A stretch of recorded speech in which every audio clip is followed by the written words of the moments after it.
ایران کی نئی تجاویز کا جلد جائزہ لوں گا، دوبارہ حملے کے امکانات بھی موجود ہیں۔ امریکی صدر ٹرمپ کہتے ہیں کہ نہیں سمجھتا کہ ایران کی تجاویز قابل قبول ہوں گی۔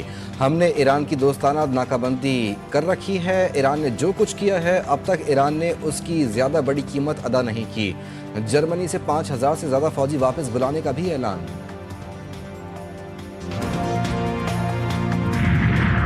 اسرائیل کے جنوبی لبنان پر 24 گھنٹوں میں 50 فضائی حملے، مزید 41 افراد شہید، بھیانک صہیونی بمباری میں متعدد آبادیاں ملبے کے ڈھیر میں تبدیل۔ سرحدی گاؤں خیام میں متعدد گھروں کو آگ بھی لگا دی، کئی تاریخی مسیحی عمارتوں کے بھی نام و نشان مٹا دیے۔ لبنان پر حالیہ اسرائیلی جارحیت کے 2 ماہ میں 2500 سے زائد افراد لقمہ اجل بن چکے۔ ایران کی امریکہ کے ساتھ مذاکرات دوبارہ شروع کرنے کے لیے شرائط میں نرمی۔ امریکی اخبار کا دعویٰ، وال اسٹریٹ جرنل کے مطابق ایران نے امریکہ کو حملے روکنے کی ضمانت اور محاصرہ ختم کرنے کے بدلے آبنائے ہرمز کھولنے پر بات چیت کی پیشکش کی۔ اخبار کے مطابق ایران نے امریکی پابندیوں میں نرمی کے بدلے جوہری امور اور بعد میں گفتگو کرنے کی تجاویز دی۔ ایران اگلے ہفتے پاکستان میں مذاکرات کے اگلے دور کے لیے آمادہ ہو چکا۔ ایران کی جانب سے باضابطہ طور پر کسی قسم کی تردید یا تصدیق نہیں کی گئی۔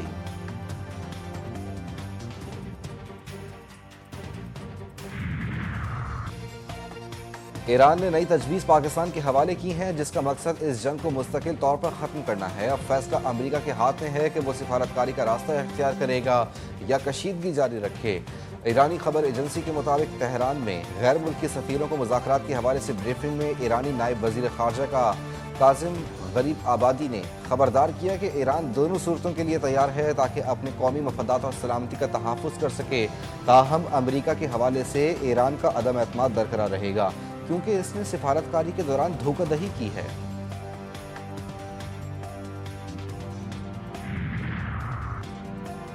5 چینی ریفائنریوں پر امریکی پابندیاں غیر قانونی قرار۔ چین کا ایرانی تیل کی خریداری جاری رکھنے کا اعلان۔ چینی وزارت تجارت نے امریکی پابندیوں کو مؤثر طور پر روک دیا جو چینی ریفائنریوں کو نشانہ بنا رہی تھی۔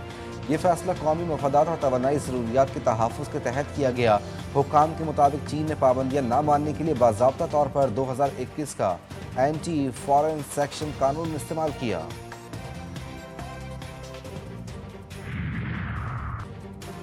سپریم لیڈر کے فرمان کے مطابق فوج ہر خطرے کا مقابلہ کرنے کے لیے تیار ہے۔ ایران کے آرمی چیف میجر جنرل امیر حاتمی نے ایک بیان میں کہا کہ آج ایرانی فوج پہلے سے کہیں زیادہ تیار اور مضبوط ہے اور کسی بھی خطرے یا سازش کے سامنے ڈٹ کر مقابلہ کرے گی۔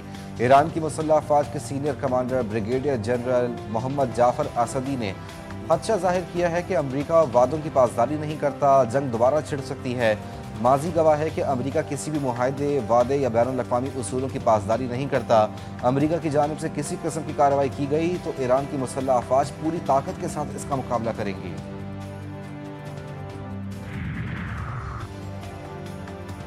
کانگریس کی منظوری کے بغیر مشرق وسطی کے اتحادی ممالک کو 8 ارب 60 کروڑ ڈالرز کے ہتھیار فروخت کرنے کی منظوری۔ امریکی محکمہ خارجہ کے مطابق وزیر خارجہ مارکو روبیو نے ہنگامی صورتحال کا جواز پیش کرتے ہوئے یہ فیصلہ کیا اور کانگریس کے جائزے کی شرط ختم کر دی۔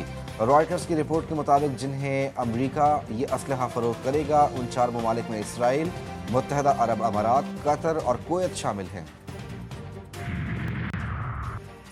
اسحاق ڈار کا کویت کے وزیر خارجہ سے ٹیلی فونک رابطہ، خطے کی صورتحال اور وسیع معاشی اثرات پر تبادلہ خیال۔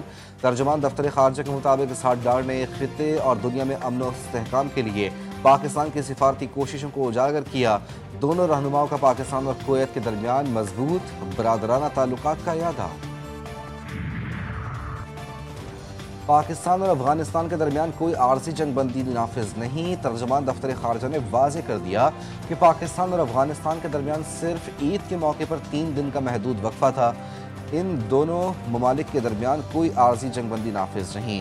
ترجمان دفتر خارجہ نے پاک افغان سرحدی صورتحال پر برطانوی نمائندے کے یک طرفہ ریمارکس زمینی حقائق کے منافی قرار دے دیے۔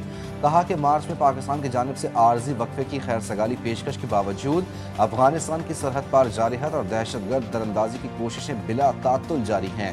افغان طالبان کی بلا اشتعال سرحد پر فائرنگ اور بھارتی پراکسیز کی دہشت گرد کارروائیوں کے نتیجے میں 52 شہری شہید اور 84 زخمی ہو چکے ہیں۔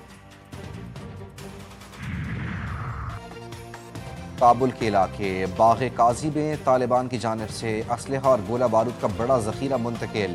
امر اللہ صالح کی سیاسی جماعت افغانستان گرین ٹرینڈ کا بڑا انکشاف، آگاہ کیا کہ آٹے کی مارکیٹ کے پاس تقریباً 23 کنٹینرز پر مشتمل عسکری ڈپو قائم کیا گیا۔ اسلحہ ڈپو آٹے کی مارکیٹ کے قریب قائم کرنے کا مقصد ممکنہ کارروائی سے محفوظ رہنا ہے۔ ممکنہ کارروائی سے بچانے کے لیے غیر ملکی دہشت گردوں کو شہری آبادی میں منتقل کرنے کا بھی انکشاف۔ افغان طالبان رجیم برسوں سے خواتین اور بچوں کو انسانی ڈھال کے طور پر استعمال کرتے رہے۔ عوام ایمونیشن ڈپو کو آبادی سے باہر منتقل کرنے کا مطالبہ کریں۔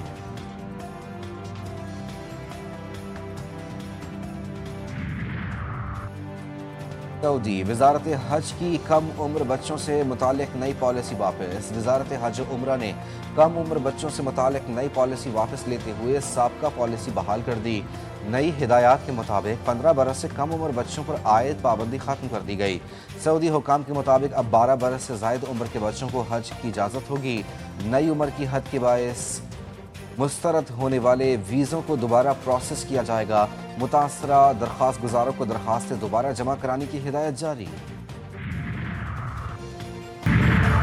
کراچی میں گرمی کی شدت میں مزید اضافے کا امکان، محکمہ موسمیات کے مطابق شہر قائد میں آج زیادہ سے زیادہ درجہ حرارت 40 ڈگری سینٹی گریڈ تک جا سکتا ہے۔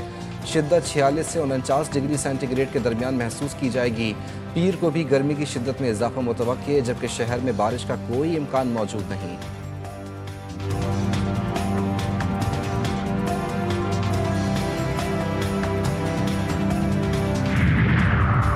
اور پاکستان سپر لیگ سیزن 11 کا فاتح کون ہوگا؟ فائنل میں آج پشاور زلمی اور حیدرآباد کنگز مین کا مقابلہ۔ بابر اعظم کا بلہ چلے گا یا عثمان خان کریں گے چوکوں اور چھکوں کی بارش؟ محمد علی کی تیز گیندوں وکٹیں اڑائیں گی یا سفیان مقیم کی گھومتی گیندیں بیٹرز کو گھمائیں گی؟ میچ سے قبل ہوگا رنگا رنگ میوزیکل کانسرٹ اور آتش بازی کا مظاہرہ۔